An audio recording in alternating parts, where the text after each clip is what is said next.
ഹരിയോ. അപ്പോൾ 18 വരെയുള്ള 17 വരെയുള്ള ശ്ലോകങ്ങൾ പഠിച്ചതിൻ്റെ അർത്ഥം പറഞ്ഞു തന്നായിരുന്നു. 2 പ്രാവശ്യം അർത്ഥം പറഞ്ഞു. ഇനിയില്ലേ മുഴുവനും ഒന്നങ്ങ് വായിക്കാം. മുഴുവനും വായിച്ചിട്ട് ഒന്നിച്ചർത്ഥം പറയാം. കാരണം ഓരോ ശ്ലോകം എടുത്ത് പറയുമ്പോൾ കുറേ ടൈം പോകും.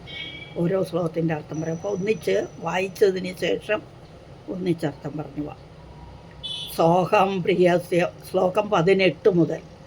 സോഹം പ്രിയസ്യ സുഹൃത പരദേവതായ ലീലാകഥാസ്തവ നൃസിംഹ വിരിഞ്ചഗീതാഹ അഞ്ജതിസ്തമ്യനുഗൃണ്ണൻ ഗുണവിപ്രമുക്തോ ദുർഗാണി തേ പദയുഗാലയകം സസംഗഃ ബാലസ്യ നേഹചരണം പിതരൗ നൃസിംഹ നാർത്തസ്യ ജാഗ്രതമുദന്വിതി മജ്ജതോ നൗഹു തപ്തസ്യ തത്പ്രതിവിധിർയൈകാജ്ഞശ്രേഷ്ഠത്താവത് വിഭോ തനുഭൃതാം ത്വദുപേക്ഷിതാനാം യസ്മിൻ യതോ യർഹിയേന ച യസ്യ യസ്മാത് യസ്മിൻ യതൊരു യതോ യതക എവിടെ യർഹി എന്ത് എങ്ങനെ യസ്യ അങ്ങനെ യസ്മൈ യസ്യ യസ്മാത് യസ്മിൻ യതോ യർഹി യേന ച യസ്യ യസ്മാത് യസ്മൈ യഥാ യദുത യസ്ത്വപരപരോ വാം ഭാവകരോതി വികരോതി പൃഥക് സ്വഭാവഃ സഞ്ജോതിതസ്തദഖിലം ഭവതസ്വരൂപം. ഭഗവാന്റെ സ്വരൂപം തന്നെയാണ് ഈ 12 ഗുണങ്ങളെ കൊണ്ട് വിഭക്തികൾ, അതായത് 10 കാരണങ്ങൾ.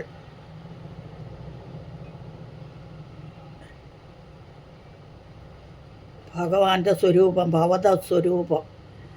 അതായത് നമ്മൾ ദുഃഖങ്ങളൊക്കെ വരുമ്പോൾ അടുത്തതൂടെ വായിക്കാം. മായാമനസൃജതി കർമ്മമയം ബലീയ കാലേന ചോദിത ഗുണാനുമതേന പുംസഃ ഛന്ദോമയം യഥാജയാർപ്പിത ഷോഡശാരം സംസാരചക്രമജ കോതിതരേ ത്വധന്യ. അങ്ങല്ലാതെ ആരെക്കൊണ്ട് സാധിക്കും? അങ്ങല്ലാതെ മറ്റാരെ കൊണ്ടാണ് ഈ ഇതിൽ നിന്നൊക്കെ കരകയറ്റാൻ സാധിക്കുക എന്നാണ്. ആരം എന്ന് പറഞ്ഞാൽ വിഷയങ്ങൾ, 5 വിഷയങ്ങളും 16 ആരം. മനസ്സിൻ്റെ ആ ഇത്. അപ്പോൾ ഇവിടെ ബലവാനായ, വലിയവനായ, ബലീയ എന്നൊക്കെ പറഞ്ഞില്ലേ അത്. അപ്പം ഈ മനസ്സിനെ 5 കർമ്മേന്ദ്രിയങ്ങൾ, 5 ഭൂതേന്ദ്രിയങ്ങൾ, 5 ജ്ഞാനേന്ദ്രിയങ്ങൾ, മനസ്സ് എല്ലാം കൂടെ ചേർന്ന് ഈ 16 ആരങ്ങൾ, ഷോഡശാരം പറഞ്ഞു അവിടെ.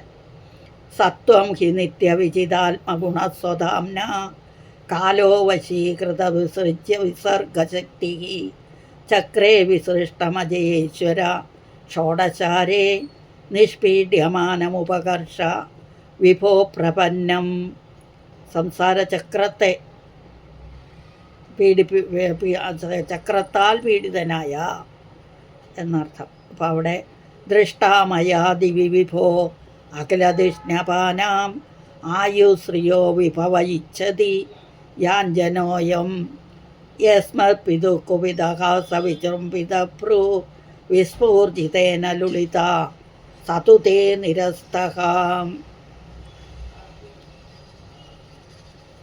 തസ്മാദമൂസ്തനുഭൃതാമഹ അഹമാശിഷാജ്ഞ ആയുശ്രിയം വിഭവമൈന്ദ്രിയമാ വിരിഞ്ചാത് നെച്ഛാമി തേ വിലുളിതാനുരുവിക്രമേണ കാലാത്മനോപനയമാം നിജഭൃത്യപാർശ്വം കുത്രാശിഷശ്രുതിസുഖ മൃഗതൃഷ്ണിരൂപാഃ ക്വേദങ്ങളേബരമശേഷരുജാം വിരോഹ നിർവിദ്യതേ നതു ജനോ യഥ യഥപീതി വിദ്വാൻ കാമാനലം മധുലവൈ ശമയൻ ദുരാപൈഃ ക്വാഹം രജപ്രഭവൈശ തമോധികേസ്മിൻ ജാതസുരേതരകുലേ കോ തവാനുകമ്പ ന ബ്രഹ്മണോ നതുപവസ്യ ന വൈരമായ യന്മേർപിതശിരസി പത്മകരപ്രസാദകാം നൈഷാ പരാവരമതിർഭവതോൻ നനു സ്യാത് ജന്തോർയഥാത്മസുഹൃദോ ജഗതസ്തഥാപി സംസേവയാ സുരതരോരിവ തേ പ്രസാദഃ സേവാനുരൂപമുദയോ ന പരാവരത്വം ഏവം ജനം നിപതിതം പ്രഭവാഹി കൂപേ കാമാഭികാമമനുയ പ്രപതൻ പ്രസംഗാത് കൃത്വാത്മസാത് സുരർഷിണ ഭഗവൻ ഗൃഹീതഃ സോഹം കഥം नु വിസൃജേ തവ ഭൃത്യസേവാം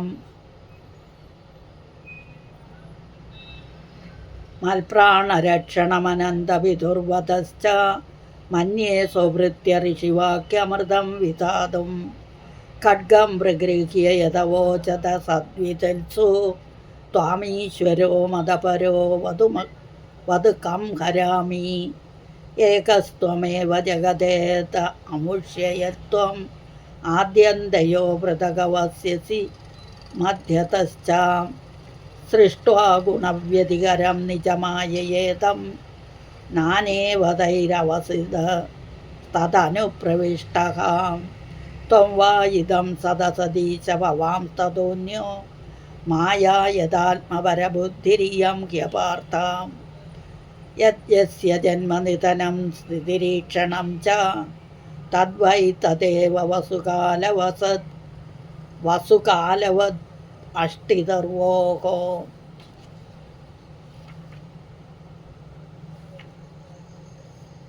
ന്യസേദാത്മനി ജഗദ്വിലയാംബുമധ്യേ ശേഷേൽമനാ നിജസുഖാനു ഭവോ നിരീഹഃ യോഗേന മീലിതമൃഗാത്മനിപീതനിദ്ര തുര്യേ സ്ഥിതോ നതു തമോ ന ഗുണാംശ്ച യുഞ്ക്ഷേ തസ്യൈവ ദേവപുരിദം നിജകാലശക്ത്യാ സഞ്ജോദിതപ്രകൃതിധർമ്മണാത്മകൂഢം അംബസ്യനന്തശയനാദ് വിരമത്സമാധേർനാഭേരഭൂത് സ്വകണികാവടവന്മഹാബ്ജം തത്സംഭവ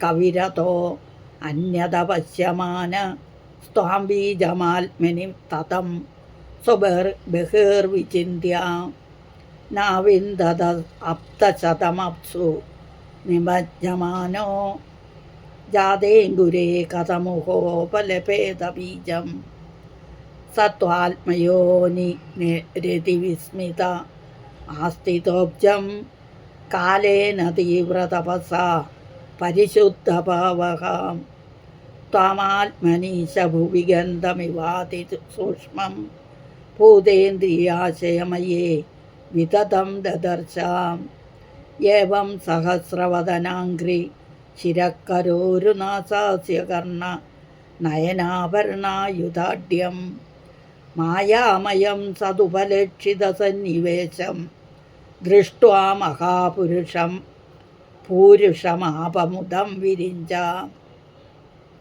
തസ്മൈ ഭവാൻ ഹയശിരസ്തനുവം ച ബിഭ്രത് വേദദ്രുഹാവതിബലൗ മധുകൈഡഭാഗ്യൗ ഹത്വാ നയശ്രുതിഗണാംസ്തു രജസ്തമശ്ച സത്വം തവ പ്രിയതമാം തനുമാമനന്തി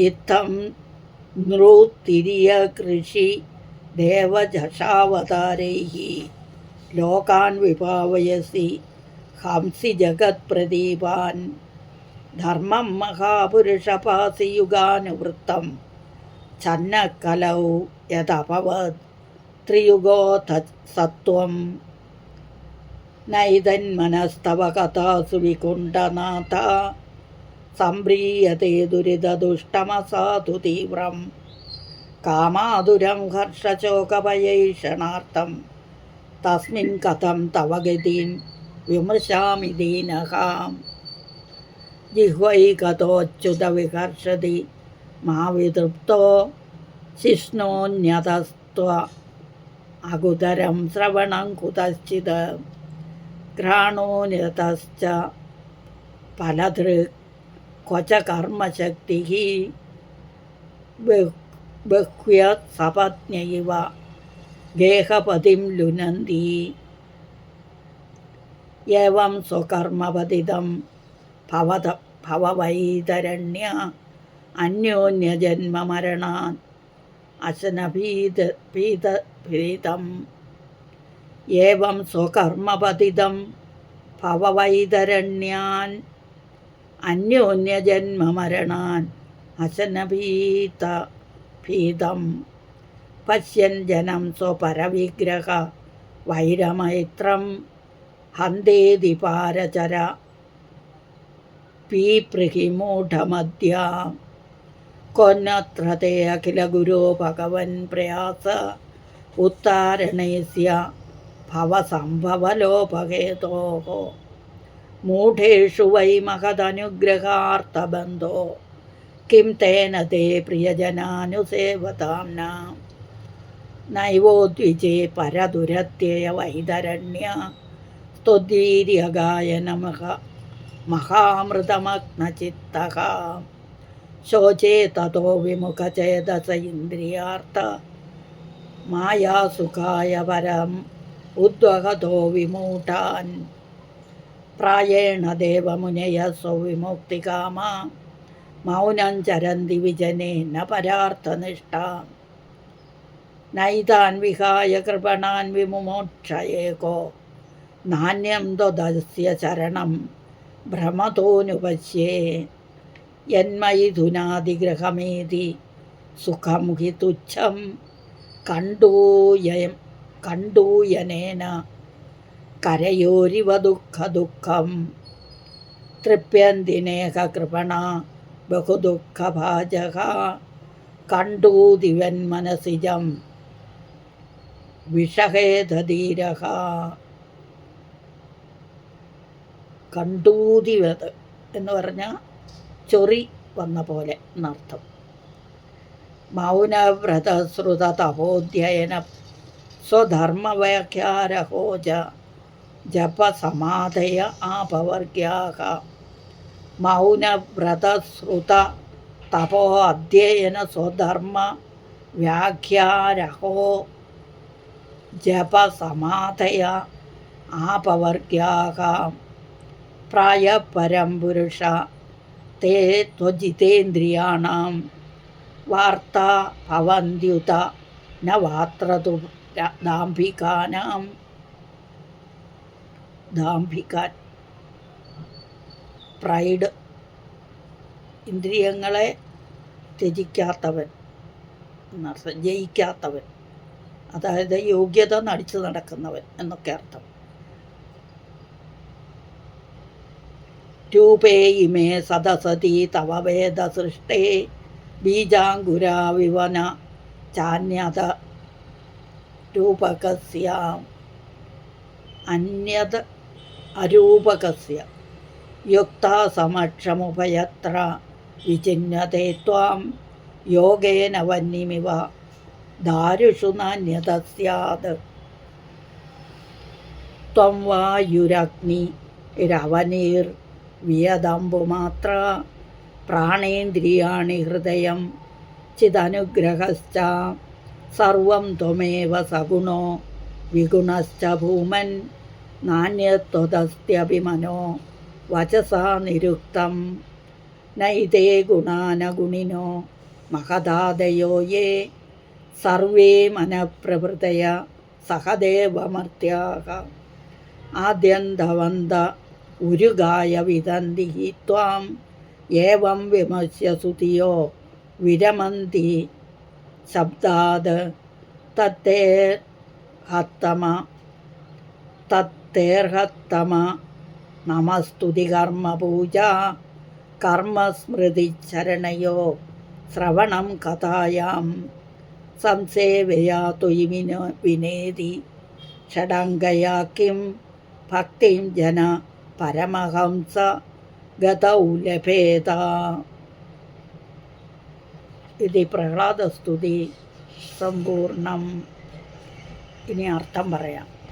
ഇത് ഓരോ ശ്ലോകം പറഞ്ഞുകൊണ്ടിരുന്ന നേരമ്പോൾ അതുകൊണ്ട് ഒന്നിച്ച് പറയാം അർത്ഥം. അല്ലയോ പ്രഭു, കാലസർപ്പത്തിൻ്റെ ആവാസമായ സംസാരമെന്ന പൊട്ടക്കിണറ്റിൽ വീണ് കിടക്കുന്ന മൂർഖന്മാരുടെ ഇടയിലാണല്ലോ എന്നെ ജനിപ്പിച്ചത്.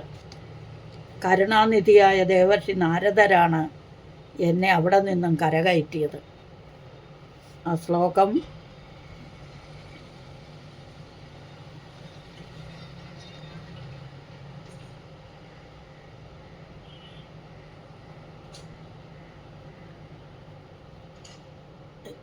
ഇരുപത്തിയൊന്ന് വരെയുള്ളത്.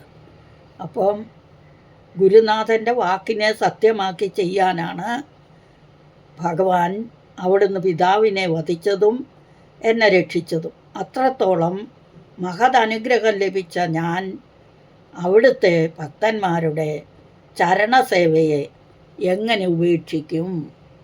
ഞാൻ എങ്ങനെ ഉപേക്ഷിക്കാനാണ്? ബാലസ്യ നേഹചരണം പിതരൗ നൃസിംഹ നാർത്തസ്യ ജാഗതമുനന്വതി മജ്ജതോ നൗഹു. നൗ എന്ന് പറഞ്ഞാൽ തോണി. തപ്തസ്യ തത്പ്രതിവിധിർ യൈഹാഞ്ചശ്രേഷ്ഠത്താവത് വിഭോ തനവ്രതാം ത്വതുപേക്ഷിതാനാം. എങ്ങനെയാണ് ഉപേക്ഷിക്കാൻ സാധിക്കുക? പിന്നെ പറയുന്നു, ഈ പ്രപഞ്ചം മുഴുവൻ അങ്ങ് തന്നെ. നാനാതരത്തിൽ തോന്നുന്നത് അവിടുത്തെ മായ കൊണ്ടാണ്. അപ്പം പലതരത്തിൽ തോന്നുന്നത് മായ കൊണ്ടാണ്. എന്നാൽ അവിടുന്ന് ഇതിൽ പെടാതെ ലോകാതീതനായി സ്ഥിതി ചെയ്യുന്നു. അതിനാൽ ഇവിടുത്തെ വിഷമങ്ങൾ, ദുഃഖങ്ങൾ അങ്ങയെ സ്പർശിക്കുന്നില്ല. പ്രളയകാലത്ത് അവിടുന്ന് ആനന്ദസ്വരൂപനായി കാരണജലത്തിൽ ശയിക്കുന്നു. സൃഷ്ടി ആരംഭത്തിൽ തൻ്റെ സങ്കല്പത്താൽ ഉണ്ടായ പദ്മത്തിൽ നിന്നും ബ്രഹ്മാവുണ്ടായി. അവിടുത്തെ അനുഗ്രഹത്താൽ സൃഷ്ടിയെ ചെയ്യുന്നു. പിന്നെ ബ്രഹ്മാവിനെ സൃഷ്ടിയെ ചെയ്യുന്നു. പിന്നീട് കൃതയുഗം, ത്രേതായുഗം, ദ്വാപരയുഗം, ഈ 3 യുഗങ്ങളിൽ അവിടുന്ന് പല പല അവതാരങ്ങളെ സ്വീകരിച്ച് ലോക സംഗ്രഹം ചെയ്യുന്നു. അതായത് സംഗ്രഹം എന്ന് പറഞ്ഞാൽ എന്താണ്? ഇല്ലാതെയാക്കുന്നു. പ്രളയകാലത്തെ സംഹാരം, അതാണ് സംഗ്രഹം. അതായത് സൃഷ്ടിക്കുകയും സംഹരിക്കുകയും ചെയ്യുന്നുവെന്നർത്ഥം. കലിയുഗത്തിൽ പ്രത്യക്ഷമായി അവതരിക്കാതെ ഭക്തന്മാരായ മഹാത്മാക്കളുടെ രൂപത്തിൽ ഗൂഢമായി സഞ്ചരിച്ച് ലോകരക്ഷയെ ചെയ്യുന്നു. അപ്പം ആരായിട്ടാണ് നമ്മളെ വന്ന് സഹായിക്കുന്നതെന്നൊന്നും നമുക്ക് പറയാൻ പറ്റില്ല. ഇപ്പം നമ്മൾ കഷ്ടപ്പെടുന്ന സമയത്ത് ഭഗവാൻ ആരെ എങ്കിലും പറഞ്ഞു വിട്ടൊക്കെ ആയിരിക്കും നമ്മളെ രക്ഷിക്കുന്നത്. അതാണ് ഇവിടെ. അതുപോലെ ഹേ വൈകുണ്ഠനാഥ, ജന്മാന്തര ദുരിതങ്ങളുടെ ഫലമായി ജനങ്ങളുടെ ദുഷിച്ച മനസ്സ് നിന്തിരുവടിയുടെ അമൃതകഥകളെയും തിരുനാമങ്ങളെയും ഇഷ്ടപ്പെടില്ലല്ലോ. അത് കഷ്ടം തന്നെ. അപ്പം അവരുടെ ഓരോ ഇന്ദ്രിയങ്ങളും അവരെ ഓരോ വഴിക്ക് വലിച്ചിഴച്ച് ദുഃഖിപ്പിക്കുന്നു. തന്മൂലം അവർ ഈ സംസാര വൈതരണിയിൽ സംസാര സമുദ്രത്തിൽ മുങ്ങിയും പൊങ്ങിയും അതിഭീതരായി പരിതപിക്കുന്നു. അവിടുന്നാകട്ടെ കരയിൽ നിന്നുകൊണ്ട് ഈ സങ്കടത്തെ കാണുന്നു. അവരുടെ കഷ്ടാവസ്ഥയിൽ അനുകമ്പ തോന്നി രക്ഷിക്കണമേ. അതിന് അവിടുത്തേക്ക് ഒരു പ്രയാസവുമില്ലല്ലോ. ഗുരുനാഥൻ്റെ കൃപ കൊണ്ട് ഞാൻ അങ്ങയെ ആശ്രയിച്ചു, അവിടുത്തെ കാരുണ്യവും ലഭിച്ചു. ഇനി എനിക്ക് സംസാര ഭയമില്ല. എന്നാൽ ചുറ്റുമുള്ളവരുടെ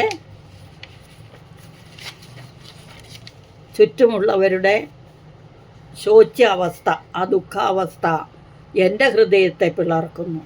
ജന്മജന്മാന്തരങ്ങളായി ഇവർ രാഗദ്വേഷാദികളെ വളർത്തിക്കൊണ്ടു വന്നതല്ലാതെ നിന്തിരുവടിയെയും ഭക്തദാസന്മാരെയും സേവിക്കേണ്ടതാണെന്നറിയുന്നതേയില്ല. ശ്രീനാരദൻ മുതലായ അപൂർവം ചില സംഗ്രഹദീക്ഷിതരായ ആൾക്കാർ മാത്രം, മുനിമാർ മുതലായവർ മാത്രമേ മുക്തിക്കായി വിജനത്തിൽ ചെന്നിരുന്ന് മൗനമായിട്ട് തപസ് ചെയ്തിരുന്നുള്ളൂ. അന്യരുടെ ശ്രേയസ്സിൽ ശ്രദ്ധിച്ചു കാണുന്നില്ല. എനിക്കാണെങ്കിൽ ഈ കൃപണന്മാരെ ഇവിടെ ഉപേക്ഷിച്ചിട്ട് ഞാൻ മാത്രം വിമുക്തനാകണമെന്ന് ആഗ്രഹവുമില്ല. അപ്പം ഇവരെ നിന്തിരുവടിക്കല്ലാതെ മറ്റാർക്ക് ഉദ്ധരിക്കാൻ കഴിയും? അതിനാൽ ഇവരെയും അനുഗ്രഹിക്കണമേ എന്ന് പ്രഹ്ലാദൻ പ്രാർത്ഥിച്ചു. ഹേ ഭഗവൻ, കുടുംബാസക്തന്മാരായ ഗൃഹസ്ഥന്മാർ അനുഭവിക്കുന്നു എന്ന് പറയുന്ന സുഖം എത്ര തുച്ഛമാണ്. അത് ചൊറി പിടിച്ച് അളിഞ്ഞ 2 കരങ്ങളിൽ ഒരു കരത്തെ മറ്റേ കരം കൊണ്ട് ചൊറിഞ്ഞാൽ ആദ്യം അല്പസുഖവും പുറകെ അസഹ്യമായ നീറ്റലും അനുഭവപ്പെടുന്നത് പോലെ അത്യന്ത ദുഃഖപ്രദമാണ്.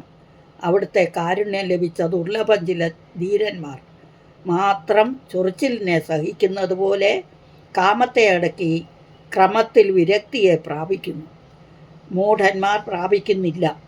കാമലമ്പടന്മാരായ കൂട്ടർ ജപതപാദികളെ ചെയ്താലും ഒരു പ്രയോജനവുമില്ല. കാരണം ഇന്ദ്രിയ സംയമനമല്ലാതെ അവർക്ക് ഇന്ദ്രിയ സംയമനം ഇല്ല. അതുകൊണ്ട് ഹേ ഭൂമൻ, സൃഷ്ടിയും സമഷ്ടിയും അവിടുത്തെ 2 രൂപങ്ങളാണല്ലോ. എന്നാൽ അവിടുത്തെ അതിനും അപ്പുറത്തുള്ള രൂപരഹിതനാണ്. അവ 2 നിന്തിരുവടി അന്വേഷിച്ചറിയാനുള്ള സ്ഥാനങ്ങൾ മാത്രമാണ്. അന്തര്യാമിയായ നിന്തിരുവടിയെ പരമപ്രേമലക്ഷണയായ ഭക്തി കൊണ്ട് മാത്രമേ സാക്ഷാത്കരിക്കാൻ കഴിയുകയുള്ളൂ. മറ്റ് ഉപായങ്ങൾ കൊണ്ട് സാധ്യമല്ല.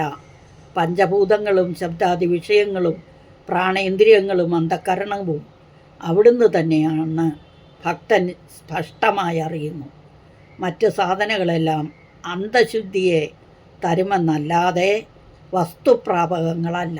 അതിനാൽ ഭക്തർ ശാസ്ത്രാഭ്യാസ പരിശ്രമം വിട്ട് ഏകാഗ്രമായി ഭജിച്ച് ലക്ഷ്യത്തിലെത്തുന്നു. ഹേ പൂജ്യതമ, ഇക്കാരണങ്ങളാൽ ഏറ്റവും നിർദോഷവും സുഖകരവും ഫലപ്രദവുമായ മാർഗം ഭക്തിയോഗമാണെന്നുള്ളതിൽ സംശയമില്ല. നിഷ്കപടമായ ഭക്തി മാത്രത്താൽ നിന്തിരുവടി പ്രസാദിക്കുന്നു. ഇപ്രകാരമാണ് സദ്ഗുരുനാഥൻ്റെ കൃപയാൽ അനുഭവത്തിൽ നിന്ന് ഞാൻ മനസ്സിലാക്കിയത്. എൻ്റെ അനുഭവത്തിൽ നിന്ന് ഞാൻ ഇതൊക്കെയാണ് മനസ്സിലാക്കിയത് എന്ന് പറഞ്ഞു. നമസ്കാരം, സ്തോത്രം, സർവകർമ്മ സമർപ്പണം, പൂജ, പരിചര്യ, പാദസ്മരണം, കഥാശ്രവണം, നാമകീർത്തനം എന്നിവയോടുകൂടിയ പരമാർത്ഥ സേവ കൊണ്ട് മാത്രമേ ശുദ്ധഭക്തി ലഭിക്കുകയുള്ളൂ എന്നും ബോധ്യമായി. അപ്രകാരമുള്ള ശുദ്ധഭക്തിയെ നൽകി എന്നെ അനുഗ്രഹിക്കണമേ. അങ്ങയുടെ ഭൃത്യനാക്കി ചെയ്യണമേ. ഞാനിതാ സർവാത്മന ശരണം പ്രാപിക്കുന്നു. ഭക്ത പ്രഹ്ലാദൻ ഇപ്രകാരം ഭഗവാനെ പ്രേമപൂർവ്വം സ്തുതിച്ചിട്ട് നിന്തിരുവടിയുടെ പാദമൂലങ്ങളിൽ വീണ്ടും വീണു നമസ്കരിച്ച് ഭഗവാൻ രാഗദ്വേഷാദികൾക്കെല്ലാം അതീതനായ ശുദ്ധ നിർഗുണമൂർത്തിയാണെങ്കിലും സന്ദർഭവശാൽ കോപഭാവത്തെ അഭിനയിച്ചു. ഇപ്പോൾ ഭക്തൻ്റെ സ്തോത്രം കേട്ട് കോപം ത്യജിച്ച് അതിസന്തുഷ്ടനായി അരുളി ചെയ്തു. പ്രഹ്ലാദ, വത്സ, കുഞ്ഞേ എന്നൊക്കെയാണ് വിളിക്കുന്നത്. വത്സ, കുഞ്ഞേ, നിനക്ക് മംഗളം ഭവിക്കട്ടെ. ഞാൻ നിന്നിൽ അത്യന്തം പ്രീതനായിരിക്കുന്നു. എൻ്റെ പ്രസാദം കൂടാതെ എൻ്റെ ദർശനം ആർക്കും ലഭിക്കുകയില്ല. എന്നെ ദർശിച്ചവന് പിന്നീട് ഒരിക്കലും ഒരുവിധ ദുഃഖവും ഉണ്ടാവുകയില്ല. മഹാഭാഗനും ധീരനുമായ നിന്നെപ്പോലെയുള്ള സാധുക്കൾ എന്നെ സർവ്വ ആത്മഭാവത്തോടുകൂടി സേവിക്കുമ്പോൾ ഞാൻ സന്തോഷിക്കുന്നു. നിൻ്റെ സർവ്വ അഭീഷ്ടങ്ങളും തരാൻ ഞാൻ കാത്തിരിക്കുകയാണ്. എന്തു വേണമെങ്കിലും മടിക്കാതെ ചോദിച്ചു കൊള്ളുക. അപ്പം തൻ്റെ പ്രിയഭക്തനെ എന്തു കൊടുക്കാനും ഭഗവാൻ റെഡിയായിരുന്നു. പക്ഷേ പ്രഹ്ലാദന് ഭക്തി ഒഴിച്ച് വേറൊന്നും വേണ്ട. ഭഗവാനെ ഒഴിച്ച് വേറൊന്നും വേണ്ട എന്ന് പറഞ്ഞു. തൻ്റെ പ്രിയഭക്തന് തന്നെ ഒഴിച്ച് മറ്റൊന്നും ആവശ്യമില്ലെന്ന് അറിയായിരുന്നു ഭഗവാന്. എങ്കിലും നിന്തിരുവടി വരങ്ങളെ കാണിച്ച് ഒന്ന് പ്രലോഭിപ്പിച്ച് നോക്കിയതാണ്. അപ്പം ഇതോടുകൂടി ആ പ്രഹ്ലാദ സ്തുതി ഒന്ന് ഓടിച്ച് പറഞ്ഞു തോന്നും. കാരണം ഇത് ഓരോ ശ്ലോകം എടുത്ത് പറഞ്ഞു തരുമ്പോൾ ഒത്തിരി ഇതാവുന്നു, പറ്റുന്നില്ല. അതുകൊണ്ടാണ്. ഹരിയോ പ്രഹ്ലാദ സ്തുതി എല്ലാവരും പുസ്തകം എടുത്ത് വെച്ച് വായിച്ച് അർത്ഥം ഒന്ന് കേട്ടു നോക്കുക. ഒരു പ്രാവശ്യം ഒന്ന് കേൾക്കുക. അതൊന്ന് പറഞ്ഞു പോയില്ലേ പിന്നെ പഠിപ്പിക്കുമ്പോൾ ഒരു ഇത് കിട്ടില്ല. അതുകൊണ്ടാണ് വിശിഷ്ടമായ പ്രഹ്ലാദ സ്തുതി. ഹരിയും സകലം ശ്രീകൃഷ്ണാർപ്പണമസ്തു.